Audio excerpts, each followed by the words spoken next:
सर्वेभ्यो नमो नमः। अद्य अस्मिन् पाठे वयं योगदर्शनस्य परिचयः इति अमुस्मिन् विषये किञ्चित् पठामः। तर्हि भारतीयदर्शनवाङ्मये इदं योगदर्शनम् अत्यन्तं महत्त्वपूर्णं वर्तते। यद्यपि योगदर्शनस्य साहित्यिकसम्पत् इतरदर्शनवत् सुविस्तृता सुविशाला च नास्ति, तथापि इदं योगदर्शनं सैद्धान्तिकरूपेण वैज्ञानिकरूपेण अत्यन्तं महत्त्वं बिभर्ति। वयम् अत्र विचारं कुर्मः यत् योगदर्शनं यद् वर्तते तस्मिन् योगदर्शने योगः इति शब्दस्य कः अर्थः वर्तते। तर्हि पाणिनीयव्याकरणशास्त्रानुसारं योगः इति शब्दः त्रिभिः धातुभिः निष्पद्यते। तद्यथा युजिर् योगे, युज् संयमने, युज् समाधौ इति त्रिभिः धातुभिः योगः इति शब्दः निष्पद्यते। क्रमशः एकैकं शब्दम् अत्र वयं पश्यामः। सर्वादौ वर्तते युजिर् योगे, नाम युजिर् इति धातुः योगे इत्यस्मिन् अर्थे प्रयुज्यते। तदा योगः इति शब्दः निष्पद्यते। तस्य च योगः इति शब्दस्य अर्थः भवति योगः, नाम द्वयोः पदार्थयोः मेलनं योगः इति। तत्र योगशब्दस्य युजिर् योगे इत्यस्माद् धातोः निष्पन्नस्य योगशब्दस्य अर्थः अस्ति। द्वितीयः धातुः वर्तते युज् संयमने, नाम संयमने इत्यस्मिन् अर्थे प्रयुक्तः अयं धातुः। अनेन अपि धातुना योगः इति शब्दः निष्पद्यते, यस्य योग इति शब्दस्य अर्थः भवति संयमनं, नियन्त्रणम् इत्यर्थः। तृतीयः धातुः वर्तते युज् समाधौ, समाधिः इत्यस्मिन् अर्थे अयं धातुः प्रयुज्यते।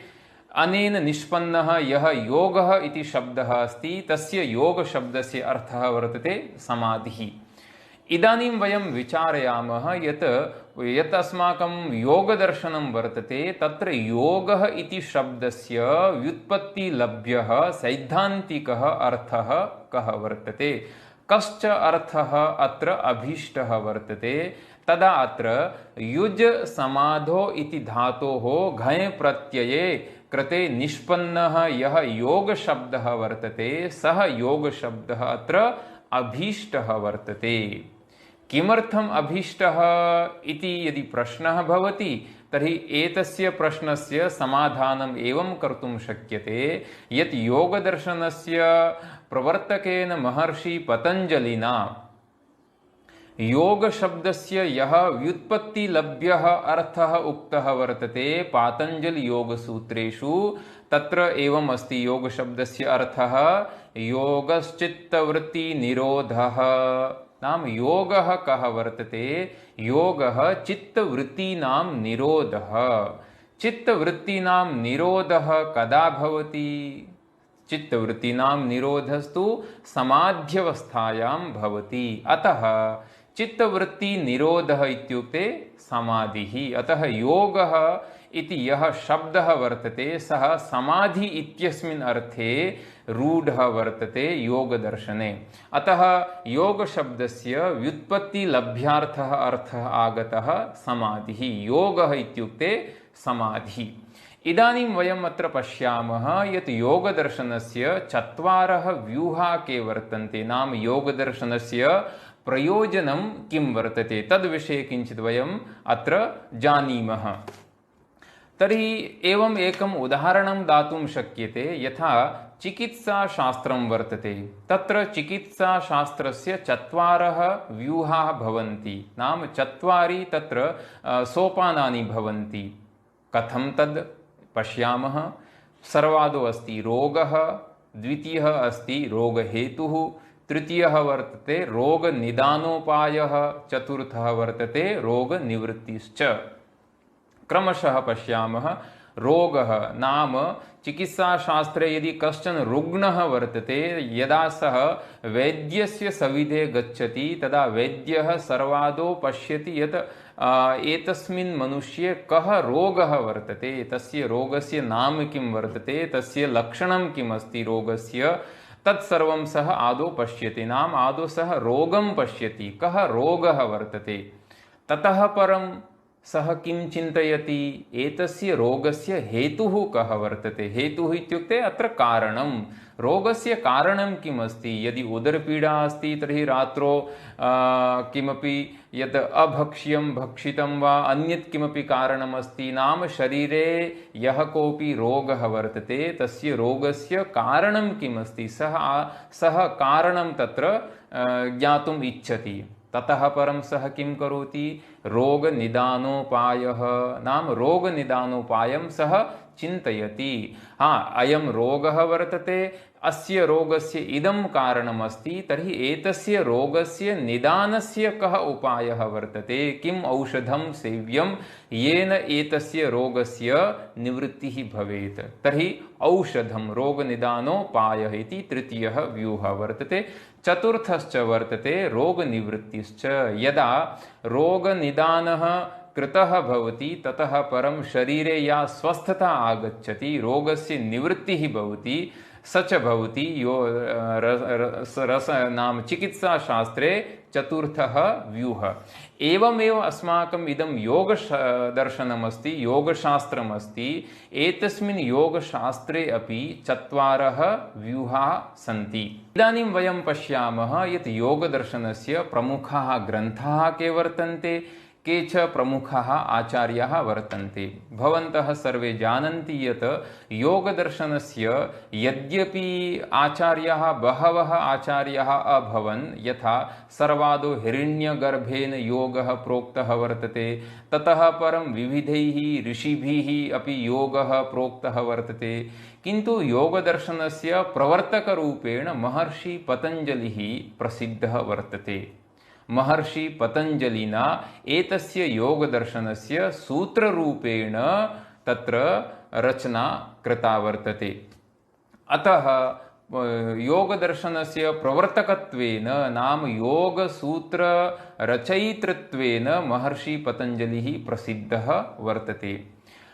महर्षि पतञ्जलिः इतोपि तत्र संस्कृतवाङ्मये शाब्दिकरूपेण अपि स्मर्यते, अपि च वैद्यकरूपेण अपि स्वीक्रियते। यथा महर्षि पतञ्जलि विषये कश्चन पद्यविशेषः अत्यन्तं प्रसिद्धः वर्तते। यथा योगेन चित्तस्य पदेन वाचां मलं शरीरस्य च वैद्यकेन योपाकरोतं प्रवरं मुनीनां पतञ्जलिं प्राञ्जलिरानतोऽस्मि। अयं कश्चन पद्यविशेषः अत्यन्तं प्रसिद्धः वर्तते।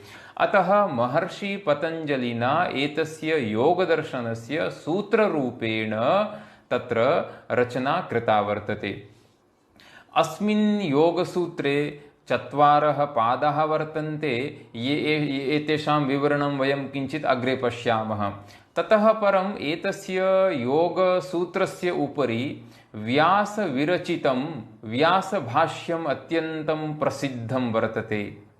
अयं च व्यासः किं ब्रह्मसूत्राणां रचयिता बादरायणव्यासः वर्तते, अथवा पुराणानां कर्ता महर्षि वेदव्यासः वर्तते, अथवा कश्चन आधुनिकः अर्वाचीनः व्यासः वर्तते इत्यस्मिन् विषये विदुषां मध्ये मतैक्यं नास्ति। अतः किन्तु अस्ति कश्चन व्यासाख्यः महर्षिः येन व्यासभाष्यं प्रणीतं वर्तते। एवमेव योगसूत्राणाम् उपरि विज्ञानभिक्षुरचितं योगवार्तिकमपि अत्यन्तं प्रसिद्धं वर्तते। योगसूत्राणां प्रत्येकमपि पदस्य अत्यन्तं विशदतया सरलरीत्या योगसूत्राणां प्रत्येकमपि योगसूत्राणां तत्र व्याख्यानं कृतं वर्तते विज्ञानभिक्षुणा स्वकीय योगवार्तिके। एवमेव भोजराज रचिता भोजवृत्तिः सापि योगदर्शनस्य उपरि योगसूत्राणाम् उपरि अत्यन्तं प्रसिद्धा वर्तते। सा क्वचित् योगसूत्रवृत्तिः इति नाम्ना अपि आख्यायते। एवमेव योगसूत्राणाम् उपरि सर्वतन्त्रप्रवर्तकेन वाचस्पतिमिश्रेण अपि तत्त्ववैशारदी नाम्नी काचित् व्याख्या लिखिता वर्तते। सापि विद्वत्समाजे अत्यन्तं समाद्रियते। एवमेव एते तु योगदर्शनस्य योगसूत्राणाम् उपरि लिखितानि व्याख्यानानि टीकाग्रन्थाः वर्तन्ते। केचन ग्रन्थाः योगदर्शनस्य पृथग्रूपेण अपि लिखिताः वर्तन्ते, प्रकरणग्रन्थरूपेण, स्वतन्त्रग्रन्थरूपेण अपि।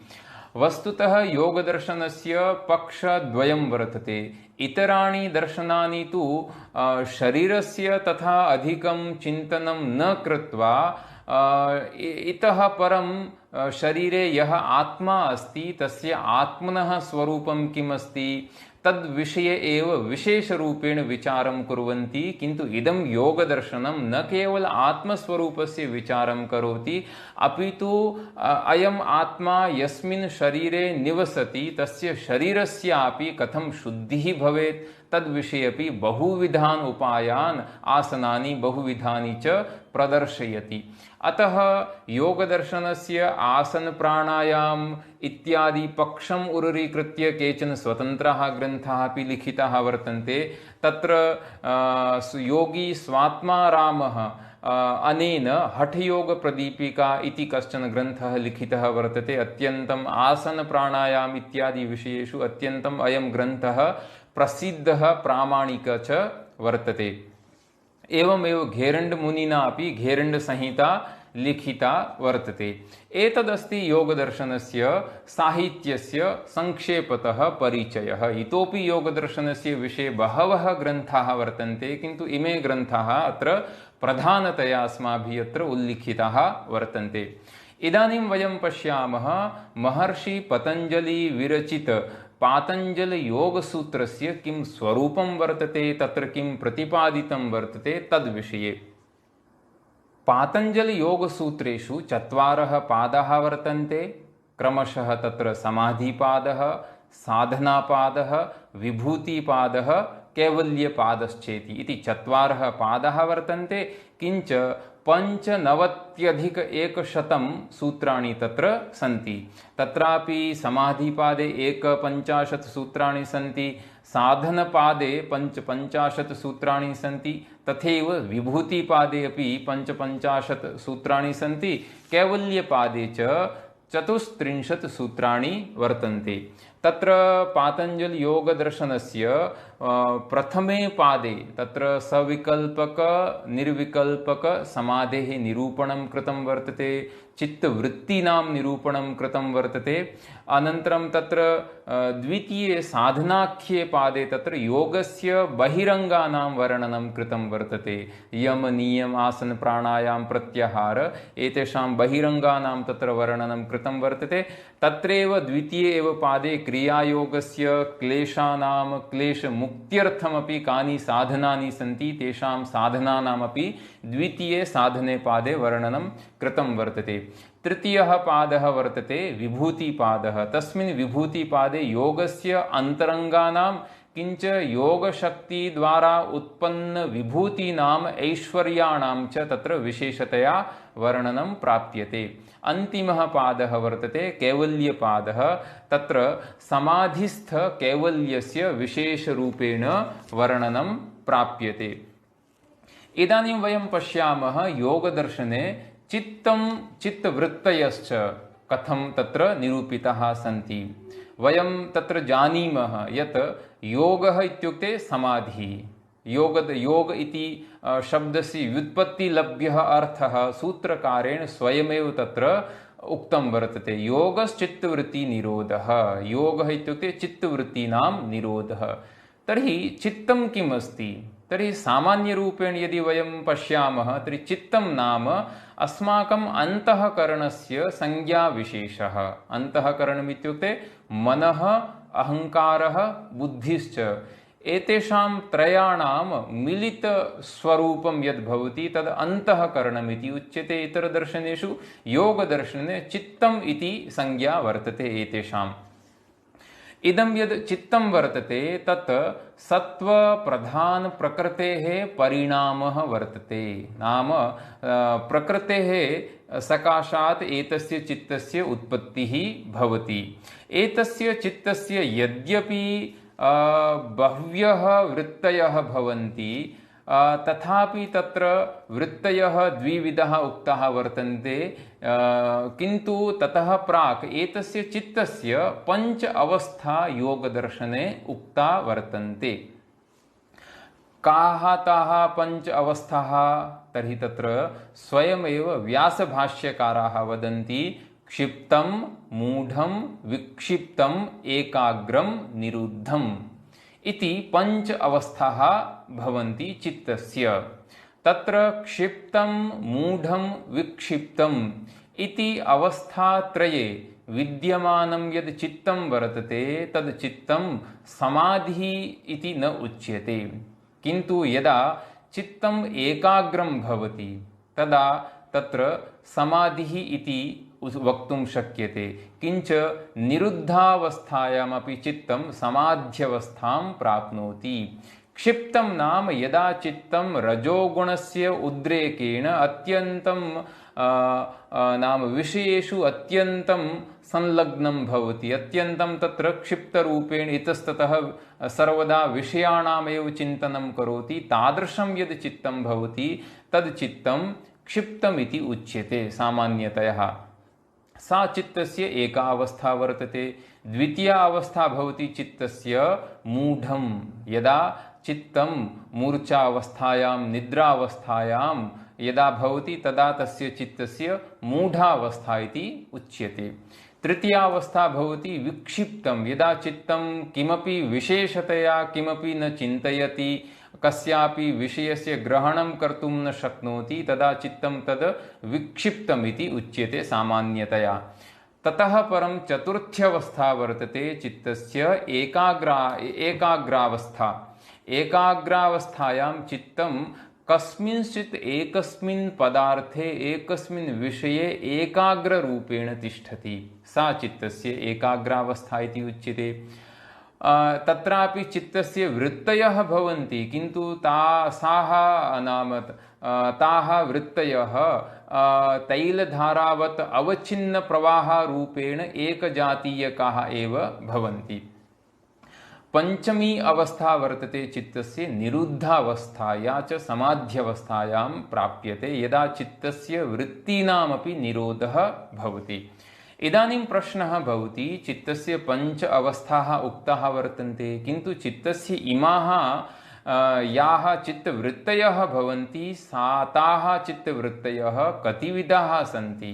तर्हि एवम् उच्यते, यद्यपि चित्तस्य अनन्ताः वृत्तयः सन्ति तथापि तासां वृत्तीनां क्लिष्ट अक्लिष्ट इति भेदेन द्विधा विभागः कर्तुं शक्यते। काश्चन वृत्तयः क्लिष्टाः भवन्ति, नाम दुःखावहाः भवन्ति, क्लेशप्रदायिकाः भवन्ति। काश्चन च वृत्तयः अक्लिष्टाः भवन्ति, नाम तत्र दुःखप्रदायिकाः न भवन्ति। इदानीं चित्तस्य एवं रूपेण क्लिष्टाक्लिष्टभेदेन यत् वृत्तिद्वैविध्यम् उक्तं वर्तते, ताः वृत्तयः पञ्चषु विभागेषु विभक्तं शक्यन्ते। कथं? तत्र एवम् उक्तं वर्तते, वृत्तयः पञ्चतयः क्लिष्टाः नाम चित्तस्य पञ्चवृत्तयः भवन्ति, पञ्चप्रकारकाः वृत्तयः भवन्ति इत्यर्थः। केते पञ्चप्रकाराः चित्तवृत्तीनां? तदा उच्यते प्रमाणं, विपर्ययः, विकल्पः, निद्रा, स्मृतिः इति चित्तस्य पञ्चवृत्तयः भवन्ति। प्रमाणं नाम प्रत्यक्षानुमानागमाः प्रमाणानि। योगदर्शने त्रीणि प्रमाणानि स्वीक्रियन्ते, प्रत्यक्षम्, अनुमानम्, आगमश्च नाम शब्दप्रमाणम् इति। प्रमाणवृत्तिः त्रिविधं भवति। ततः परमस्ति विपर्ययः। तर्हि विपर्ययस्य लक्षणं स्वयं सूत्रकारः एवम् अवादीत् यत् विपर्ययो मिथ्याज्ञानम् अतद्रूपप्रतिष्ठम्। विपर्ययो नाम मिथ्याज्ञानं, भ्रम इत्यर्थः। यत्र यद्वस्तु नास्ति तद् विपरीतं यद् ज्ञानं जातं वर्तते, विपर्यय ज्ञानं यद् जातं वर्तते, तदपि चित्तस्य वृत्तिः इति एकम् उच्यते। तद् अतद्रूपप्रतिष्ठं भवति, तद्रूपप्रतिष्ठं न भवति। नाम यत् रजतं दृष्ट्वा तत्र रजतस्य ज्ञानं न भवति, वा रज्जुं दृष्ट्वा रज्जोः ज्ञानं न भवति, अपि तु रज्जुं दृष्ट्वा सर्पस्य ज्ञानं भवति, तद् विपर्ययः इति उच्यते। अयं यः विपर्ययः वर्तते सः विपर्ययः, अथवा इयं या विपर्ययवृत्तिः वर्तते सा विपर्ययवृत्तिः योगदर्शने संसारस्य बीजभूता स्वीकृता वर्तते, संसारस्य कारणं वर्तते। इयं विपर्ययवृत्तिः पुनः पञ्चपर्वा भवति। रागद्वेष इत्यादि रूपेण पञ्चपर्वा तत्र उक्ता वर्तते। तृतीया चित्तस्य वृत्तिः भवति विकल्पवृत्तिः। तत्र सूत्रकारः विकल्पवृत्तिविषये एवं सूत्रयति, शब्दज्ञानानुपाती वस्तुशून्यो विकल्पः। नाम यत्र वस्तुशून्यः भवति, यः विकल्पः वस्तुशून्यः भवति, वस्तु न भवति, तथापि तद्विषयकं शब्दज्ञानस्य अनुपाति यज्ञानं भवति तदेव विकल्पः इति उच्यते।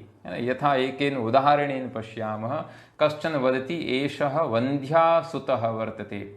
तर्हि वन्ध्यासुतः वस्तुतः कदापि न भवति, शरीरेण कदापि न भवति, अतः सः वस्तुशून्यः इति उच्यते। किन्तु शब्दज्ञानानुपातीनं यज्ञानं तु तद्वर्तते, अतः तादृशी भवति विकल्पवृत्तिः। चतुर्था वृत्तिः भवति निद्रावृत्तिः। निद्रावृत्तिविषये सूत्रकारः एवं तत्र वदति, अभावप्रत्ययालम्बना वृत्तिर्निद्रा इति निद्रावृत्तेः सूत्रं वर्तते। ततः परमस्ति स्मृतिवृत्तिः। स्मृतिविषये सूत्रकारः एवं सूत्रयति, अनुभूतविषयासम्प्रमोषः स्मृतिः। एवं रूपेण योगदर्शने इमाः पञ्चचित्तवृत्तयः उक्ताः वर्तन्ते। यावत्पर्यन्तं कैवल्यं नाम मोक्षस्य प्राप्तिः न भवति, समाधेः प्राप्तिः न भवति, तावत्पर्यन्तम् इमाः चित्तवृत्तयः सर्वदा उदिताः भवन्ति, पुनः शान्ताः भवन्ति। नाम चित्तवृत्तयः निरन्तरं तत्र प्रवाहिताः भवन्ति। इदानीम् एतासां चित्तवृत्तीनां निरोधस्य उपायाः के वर्तन्ते, के च उपायाः योगदर्शने तत्र प्रदर्शिताः सन्ति, एतस्मिन् विषये वयं किञ्चित् पश्यामः। तर्हि योगसूत्रकारः महर्षि पतञ्जलिः एतासां चित्तवृत्तीनां निरोधस्य उपायद्वयं वर्णयति, अभ्यासः वैराग्यं च। अतः अभ्यासं वैराग्यम् इति उपायद्वयं चित्तवृत्तीनां विरोधस्य उक्तं वर्तते। तत्र क्रमशः पश्यामः। अभ्यासः इत्युक्ते तत्र उच्यते, तत्र स्थितो यत्नोऽभ्यासः इति योगसूत्रकाराः तत्र वदन्ति। अनेन अभ्यासेन चित्तवृत्तीनां निरोधः कर्तुं शक्यते। पुनः पुनः नाम चित्तं येषु विषयेषु गच्छति ततः चित्तस्य ग्रहणं कृत्वा पुनः स्वस्वरूपे चित्तस्य स्थापनं कृत्वा पुनः पुनः अभ्यासः करणीयः। चित्तवृत्तेः निरोधस्य पुनः पुनः अभ्यासः क्रियते, तदा तेन अभ्यासेन चित्तस्य वृत्तीनां निरोधः भवितुम् अर्हति इति एकः उपायः वर्तते।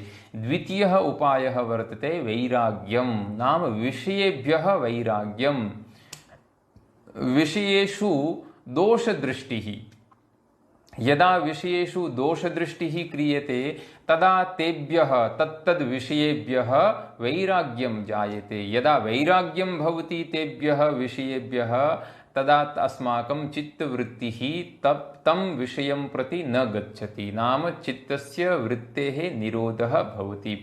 वैराग्यस्य लक्षणं तु सूत्रकारेण एवं तत्र प्रत्यपादि, दृष्टानुश्रविक विषय वितृष्णस्य वशीकारसंज्ञा वैराग्यम्। अतः चित्तवृत्ति निरोधस्य उपायद्वयं योगसूत्रकारेण महर्षि पतञ्जलिना तत्र प्रत्यपादि। इदानीं वयं पश्यामः इदं यद् योगदर्शनं वर्तते तत् क्वचित् सेश्वरसाङ्ख्यमित्यपि उच्यते। यद्यपि साङ्ख्यदर्शनं भिन्नमस्ति, योगदर्शनं च भिन्नमस्ति, किन्तु तत्त्वानां गणनाविषये योगदर्शने अपि साङ्ख्यदर्शनवत् 25 तत्त्वानि तु स्वीक्रियन्ते, किन्तु साङ्ख्यदर्शनस्य 25 तत्त्वातिरिक्तम् इतोपि एकम् ईश्वराख्यं तत्त्वमपि स्वीक्रियते। अतः योगदर्शने ईश्वरस्य अपि अत्यन्तं विशिष्टं स्थानं वर्तते। योगसूत्रेषु अपि ईश्वरस्य स्वरूपं प्राप्यते। तर्हि ईश्वरस्य स्वरूपं कीदृशं वर्तते योगदर्शने? तत्र योगसूत्रकाराः एवं वदन्ति यत् अयं यः चित्तवृत्तिनिरोधः भवति, चित्तवृत्तिनिरोधेन समाधिसिद्धिः भवति, तर्हि चित्तवृत्तिनिरोधः अभ्यासेन किञ्च वैराग्येण भवति, किञ्च एतेन अभ्यासेन वैराग्येण च यदा चित्तवृत्तेः निरोधः भवति तदा समाधेः प्राप्तिः भवति, नाम समाधिसिद्धिः भवति। अतः समाधिसिद्धेः उपायरूपेण योगसूत्रकाराः तत्र वदन्ति ईश्वरप्रणिधानात् अपि समाधिसिद्धिः भवति। ईश्वरप्रणिधानात् अपि यदा कश्चन साधकः सर्वमपि नाम ईश्वरं प्रति समर्पयति, अतः समर्पणभावं यदा प्रदर्शयति तदानीमपि चित्तवृत्तीनां निरोधः भवितुम् अर्हति। अतः तत्र ईश्वरप्रणिधानात् समाधिसिद्धिः भवति इति योगसूत्रकारेण यदा अभाणि तदा प्रश्नः अभवत् यत् अयम् ईश्वरः कः वर्तते? तदा स्वयं योगसूत्रकाराः एव तत्र प्रतिपादयन्ति यत् ईश्वरस्तु क्लेशकर्म विपाकाशयैरपरामृष्टः पुरुषविशेषः ईश्वरः इति ईश्वरस्य स्वरूपं प्रतिपादयन्ति योगसूत्रकाराः। ईश्वरः कः वर्तते? तर्हि ते वदन्ति ईश्वरः पुरुषविशेषः वर्तते। नाम ईश्वरः अपि कश्चन पुरुषः वर्तते, किन्तु सः सामान्यः साधारणः वा पुरुषः नास्ति, अपि तु पुरुषविशेषः सः वर्तते। पुरुषविशेषः इत्यस्य तात्पर्यं वर्तते यत् यः सामान्यः पुरुषः भवति सः सत्त्वरजस्तमो गुणैः सः युक्तः भवति, सः नाम यथार्थज्ञानवान् न भवति, किन्तु अयं यः ईश्वरः भवति सः गुणत्रयेण अतीतः भवति। अपि च सः सामान्य यः पुरुषः भवति सः क्लेशयुक्तः भवति, सः कर्मयुक्तः भवति, कर्मणां यद् फलं वर्तते नाम कर्मणां ये विपाकाः सन्ति तद् विपाकयुक्तः अपि भवति। अपि च ये संस्काराः वर्तन्ते तैः संस्कारैः सामान्यः पुरुषः सर्वदा परामृष्टः भवति, संयुक्तः भवति, किन्तु ईश्वरस्तु क्लेशकर्म विपाकाशयैः अपरामृष्टः भवति। ये क्लेशाः वर्तन्ते, पञ्चक्लेशाः उक्ताः वर्तन्ते योगदर्शने, अतः पञ्चक्लेशैः अयम् ईश्वरः अपरामृष्टः वर्तते, नाम असम्पृक्तः वर्तते। यानि कर्माणि वर्तन्ते शुक्ल अशुक्ल शुक्लाशुक्ल यानि कर्माणि वर्तन्ते तैः कर्मभिः अपि अयम् ईश्वरः असम्पृक्तः वर्तते। अपि च विपाकः, विपाको नाम कर्मफलं, कृतस्य कर्मणः फलं कर्मफलं विपाकः इति उच्यते। अतः ईश्वरः कर्मफलमपि न प्राप्नोति, न वा न वा पुण्यकर्मणः फलं प्राप्नोति, न वा पापकर्मणः फलं प्राप्नोति। अपि च आशयैः नाम संस्कारैः, कर्मणां ये वासनारूपाः संस्काराः वर्तन्ते तैः संस्कारैः अपि अयम् ईश्वरः असम्पृक्तः भवति। एतादृश यः क्लेशकर्म विपाकाशयै अपरामृष्टः पुरुषविशेषः भवति सः योगदर्शने ईश्वरः इति उच्यते। एवं ईश्वरस्य स्वरूपं प्रतिपाद्य योगसूत्रकाराः ईश्वरविषये पुनः इतोपि सूत्रं तत्र सूत्रयन्ति यत् तत्र निरतिशयं सर्वज्ञबीजं तत्र नाम तस्मिन् ईश्वरे पुरुषविशेषे ईश्वरे सर्वज्ञबीजं निरतिशयम् ईश्वरः सर्वज्ञः वर्तते ज्ञानस्य अतिशयः वर्तते तस्मिन् ईश्वरे अतः सः सर्वज्ञः वर्तते नाम सर्वज्ञबीजमपि निरतिशयं सर्वज्ञबीजं तस्मिन् ईश्वरे वर्तते। अपि च सः ईश्वरः नित्यः वर्तते सर्वेषामपि गुरूणामपि सः गुरुः वर्तते। तदेव सूत्ररूपेण सूत्रकाराः वदन्ति स एषः पूर्वेषामपि गुरुः कालेनानवच्छेदात् है न कालस्यापि सः अनवच्छेदरूपेण नाम ये सामान्याः पुरुषाः वर्तन्ते ते कालेन अवच्छिन्नाः वर्तन्ते किन्तु अयं पुरुषविशेषः ईश्वरः कालेन अपि अनवच्छिन्नः वर्तते। तस्मात् कारणात् एव अयम् ईश्वरः पूर्वेषामपि गुरूणामपि सः गुरुः वर्तते। अपि च एतादृशः यः ईश्वरः वर्तते तस्य चिन्तनं कथं करणीयं किं तस्य अभिधानं नाम तस्य ईश्वरस्य वाचकं पदं किं वर्तते वाचकः शब्दः कः वर्तते तदा योगसूत्रकाराः वदन्ति तस्य वाचकः प्रणवः तस्य ईश्वरस्य वाचकः प्रणवः वर्तते। प्रणवो नाम ओंकारः ओंकारः ईश्वरस्य वाचकः वर्तते। ईश्वरः वाच्यः वर्तते ओंकारश्च वाचकः वर्तते। एवं रूपेण योगदर्शने तत्र ईश्वरस्य स्वरूपं प्रतिपादितं वर्तते तद् अस्माभिः अत्र अत्यन्तं समासरूपेण प्रत्यपादि। इदानीं पश्यामः यत् योगदर्शने अपि योगस्य बहवः भेदाः उक्ताः वर्तन्ते। भारतीय दर्शनवाङ्मये अपि योगदर्शनस्य बहवः भेदाः प्रसिद्धाः वर्तन्ते यथा क्रियायोगः अष्टाङ्गयोगः राजयोगः हठयोगः भक्तियोगः लययोगः इत्यादि बहवः भेदाः सन्ति योगदर्शनस्य। अत्र केषाञ्चन भेदानाम् एव अत्यन्तं समासतया अस्माभिः विवरणं प्रस्तूयते। तत्र क्रियायोगः योगसूत्रेषु प्रदर्शितः वर्तते। योगसूत्रकाराः एवं वदन्ति यत् अनेन क्रियायोगेन चित्तस्य शुद्धिः भवति। यदा चित्तस्य शुद्धिः भवति तदा समाधिः कृते नाम समाधि कृते इदं यद् चित्तं वर्तते तद् अत्यन्तम् उत्तमरूपेण परिवर्तितं भवति। यदा कस्मिंश्चित् क्षेत्रे अस्माभिः यदा कृषि करणीया भवति तदा तस्याः भूमेः अस्माभिः आदौ परिशुद्धिः करणीया भवति।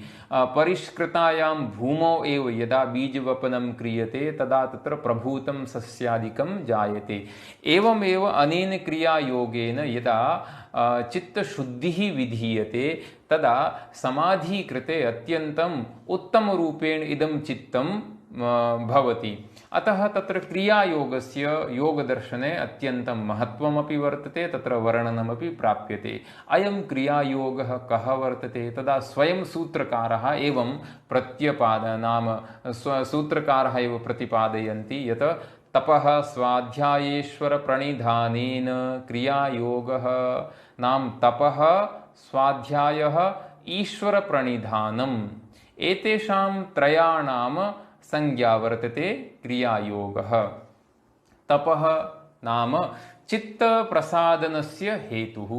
तपसा अस्माकं चित्तं प्रसीदति चित्तम् अत्यन्तं प्रसन्नतां प्राप्नोति तपसा। अतः तपः अपि क्रियायोगे अन्तर्भवति। द्वितीयः वर्तते स्वाध्यायः। स्वाध्यायो नाम योगदर्शने मोक्षशास्त्राणाम् अध्ययनम्। येषु शास्त्रेषु मोक्षः कः वर्तते तस्य मोक्षस्य प्राप्त्युपायाः के वर्तन्ते एतत् सर्वं वर्णितं वर्तते। तादृशः ये मोक्ष ग्रन्थाः वर्तन्ते तेषां मोक्षग्रन्थानाम् अथवा मोक्षशास्त्राणां यद् अध्ययनं वर्तते तद् स्वाध्यायः इति उच्यते। तदपि एषः अपि स्वाध्यायः क्रियायोगे अन्तर्भवति। तृतीयः वर्तते ईश्वरप्रणिधानं क्रियायोगे। ईश्वरप्रणिधानं नाम ईश्वरे सर्वमपि समर्पणं, सर्वक्रियाणाम् इत्युक्ते सर्वकर्मणां यत् फलं वर्तते तस्य फलस्य अर्पणं करणीयं परमगुरौ ईश्वरे। अतः सर्वक्रियाणां परमगुरो नाम ईश्वरे अर्पणम् अथवा सर्वकर्मफलसन्न्यासः अत्र ईश्वरप्रणिधानमिति उच्यते। अतः एतद् त्रयमपि तपः, स्वाध्यायः, ईश्वरप्रणिधानं च एतद् त्रयं मिलित्वा योगदर्शने क्रियायोगः इति उच्यते। ततः परं योगदर्शने तत्र अष्टाङ्गयोगः अपि अत्यन्तं प्रसिद्धः वर्तते। अनेन अष्टाङ्गयोगेन अविद्यायाः नाशः भवति, यथार्थज्ञानस्य च उदयः भवति इति तत्र प्रतिपादितं वर्तते। इदानीं वयम् अत्र समासतः पश्यामः यत् अष्टाङ्गयोगस्य 8 अङ्गानि कानि वर्तन्ते। तदा सूत्रकाराः स्वयमेव कथयन्ति यम नियमासन प्राणायाम प्रत्याहार धारणा ध्यान समाधयोष्टाङ्गानि इति। नाम 8 अङ्गानि वर्तन्ते। यमः, नियमः, आसनं, प्राणायामः, प्रत्याहारः, धारणा, ध्यानं, समाधिश्च। क्रमशः योगदर्शनस्य सूत्रमाध्यमेन एकैकस्य अङ्गस्य संक्षेपरूपेण परिचयं प्राप्नुमः। यमः इत्युक्ते अस्माकं बाह्येन्द्रियाणां तत्र निग्रहः। तदा उच्यते यमः नाम अहिंसा, सत्य, अस्तेय, ब्रह्मचर्य, अपरिग्रह। इमे 5 यमः भवन्ति। यथा सूत्रमेव अस्ति अहिंसा, सत्यास्तेय, ब्रह्मचर्या, परिग्रह यमः इति 5 यमः सन्ति। अहिंसा, हिंसायाः अभावः, अहिंसा, सत्य नाम सर्वदा वाचा सत्यमेव वक्तव्यम्। अहिंसा, सत्य, अस्तेय, अस्तेय नाम परद्रव्यस्य चौर्यं न करणीयं, तद् अस्तेय इति उच्यते। चतुर्थः यमः वर्तते ब्रह्मचर्यः, अस्माकम् इन्द्रियाणां निग्रहः, तद् ब्रह्मचर्यः इति उच्यते। पञ्चमः यमः वर्तते अपरिग्रहः, अस्माकं शरीरस्य यापनाय, जीवनयापनाय यद् आवश्यकं वर्तते तस्य एव परिग्रहः नाम सङ्ग्रहः कर्तव्यः। तद् अतिरिच्य अधिकस्य सङ्ग्रहः न कर्तव्यः इति अपरिग्रहः इति उच्यते। इमे अहिंसादारभ्य अपरिग्रहपर्यन्तं 5 यमाः सन्ति। एवमेव नियमाः अपि 5 सन्ति। केते नियमाः? ते नियमाः सन्ति शौच, सन्तोष, तपः, स्वाध्यायेश्वर प्रणिधानानि नियमाः। शौचं नाम शुद्धिः, इयं च शुद्धिः अथवा शौचं द्विविधं भवति। एकं शारीरिक नाम बाह्यं शौचं भवति, एकम् आभ्यन्तरशौचमपि भवति। अतः शौचं द्विविधम् अस्ति। शौचं द्वितीयः वर्तते नियमः सन्तोषः, तृतीयः नियमः वर्तते तपः, चतुर्थः नियमः वर्तते स्वाध्यायः। यत् अस्माभिः पूर्वं तपसः स्वाध्यायस्य किञ्च ईश्वरप्रणिधानम् इति 5मः नियमः वर्तते। एतस्य वर्णनम् अस्माभिः पूर्वं कृतं वर्तते। तृतीयम् अङ्गं वर्तते अष्टाङ्गयोगे आसनं, यद् इदानीम् अत्यन्तं प्रसिद्धं वर्तते जगति। शरीरस्य स्थिरतायाः स्वास्थ्याय अत्यन्तं महत्त्वपूर्णम् अङ्गमिदं वर्तते। सूत्रकाराः आसनस्य लक्षणम् इत्थं प्रतिपादयन्ति स्थिरसुखम् आसनम्। एकस्याम् अवस्थायाम् अस्माकं शरीरं दीर्घकालपर्यन्तं सुखपूर्वकं स्थातुं शक्नोति। तादृशं यद् स्थिरं यद् अस्माकं सुखावह स्थिरा या स्थितिः भवति सा स्थितिः एव आसनमिति उच्यते। ध्यानस्य कृते समाधि कृते यथा पद्मासनं भद्रासनम् इत्यादीनि आसनानि अत्यन्तं प्रसिद्धानि वर्तन्ते। ततः परं चतुर्थं सोपानं वर्तते अष्टाङ्गयोगे प्राणायामः। यदा आसनस्य सिद्धिः भवति तदा प्राणायामः अपि तत्र अस्माकं सिद्धः भवितुम् अर्हति। आसनसिद्ध्यनन्तरं प्राणायामस्य लक्षणं सूत्रकारेण एवं तत्र कृतं वर्तते। तस्मिन् सति श्वास प्रश्वासयोः गतिविच्छेदः प्राणायामः। तस्मिन् सति नाम यदा आसनस्य स्थिरीकरणं भवति नाम आसनसिद्धिः भवति ततः परम् अस्माकं यः श्वासः प्रश्वासश्च भवति बाह्यवायोः अन्तः कोष्ठकेषु यत् ग्रहणं क्रियते तद् श्वासः इति उच्यते। अन्तस्थस्य वायोः यदा पुनः बहिः निस्सारणं क्रियते तद् प्रश्वासः इति उच्यते। अनयोः श्वास प्रश्वासयोः सामान्या गतिः भवति। तत्र सामान्यतया अस्माकं नियन्त्रणं न भवति। सामान्यतया अस्माभिः तत्र विच्छेदनं न कर्तुं शक्यते। किन्तु यदा आसनसिद्ध्यनन्तरं यदा कश्चन योगी कश्चन साधकः स्वस्य श्वासस्य प्रश्वासस्य या सामान्या गतिः वर्तते तस्याः सामान्यगतेः सः विच्छेदं कर्तुं प्रभवति। नाम कदा श्वासः स्वीकर्तव्यः कदा प्रश्वासः करणीयः इति यदा श्वासप्रश्वासयोः यः गतिविच्छेदः वर्तते तत्र यदा तस्य नियन्त्रणम् आगच्छति तदेव प्राणायामः इति उच्यते। पञ्चमम् अङ्गं वर्तते अष्टाङ्गयोगे प्रत्याहारः। प्रत्याहार नाम पुनः चित्तस्य आहरणं नाम इन्द्रियाणाम् आहरणं भवति पुनः स्वस्वविषयेभ्यः। सूत्रकारेण प्रत्याहारस्य लक्षणम् एवं प्रत्यपादि स्वविषयासंप्रयोगे चित्तस्वरूपानुकार इवेन्द्रियाणां प्रत्याहारः। नाम अस्माकं यानि इन्द्रियाणि वर्तन्ते तानि इन्द्रियाणि सर्वदा स्वस्वविषयेभ्यः सम्पृक्तानि भवन्ति अथवा विषयान् प्रति सर्वदा धावन्ति अस्माकम् इन्द्रियाणि। किन्तु यदा तेषाम् इन्द्रियाणां स्वस्वविषयैः सह यदा संप्रयोगः न भवति संयोगः न भवति किञ्च तेभ्यः स्वस्वविषयेभ्यः यदा इन्द्रियाणां ततः प्रत्याहरणं कृत्वा अस्माकं चित्तस्य यत् स्वरूपं वर्तते तत् चित्तस्य स्वरूपमेव यदा अनुधावन्ति इमानि इन्द्रियाणि तदेव अत्र प्रत्याहार इति शब्देन उच्यते। इमानि यानि पञ्च अङ्गानि उक्तानि वर्तन्ते अष्टाङ्गयोगस्य तानि बहिरङ्गानि इति उच्यन्ते। ततः परं यानि त्रीणि अङ्गानि वर्तन्ते धारणा ध्यान समाधि इति सम्प्रज्ञातसमाधेः अन्तरङ्गानि इति उच्यन्ते। तानि त्रीण्यङ्गानि वर्तन्ते। धारणायाः लक्षणं सूत्रकारः एवं करोति। देशबन्धश्चित्तस्य धारणा। अस्माकं चित्तं यद् वर्तते पूर्वं यद् उक्तं वर्तते तस्य चित्तस्य यदा कस्मिंश्चित् एकस्मिन् देशे नाम एकस्मिन् स्थाने यदा बन्धनं भवति यथा कश्चन पशुः भवति सः यदा बन्धनरहितः भवति तदा सर्वदा इतस्ततः एव सः धावति एकस्मिन् स्थाने कदापि न तिष्ठति।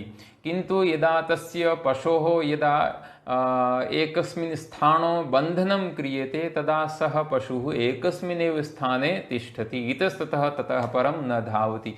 एवमेव अस्माकं यद् चित्तं वर्तते इतस्ततः सर्वत्र विषयेषु धावति तस्य चित्तस्य यदा एकस्मिन् देशे शरीरस्य अन्तः नाभिप्रदेशे वा कण्ठदेशे वा भ्रूदेशे एकस्मिन् अथवा नासिकाग्रे एकस्मिन् देशे बन्धनं क्रियते अथवा क्वचिद् सूर्यास्तसमये सूर्यदेशे वा अन्यत्र दीपज्योतिषि वा यत्र कुत्रापि एकस्मिन् देशे एतस्य चित्तस्य यदा बन्धनं क्रियते तदेव देशबन्धः यदा चित्तस्य भवति तदेव धारणा इति उच्यते।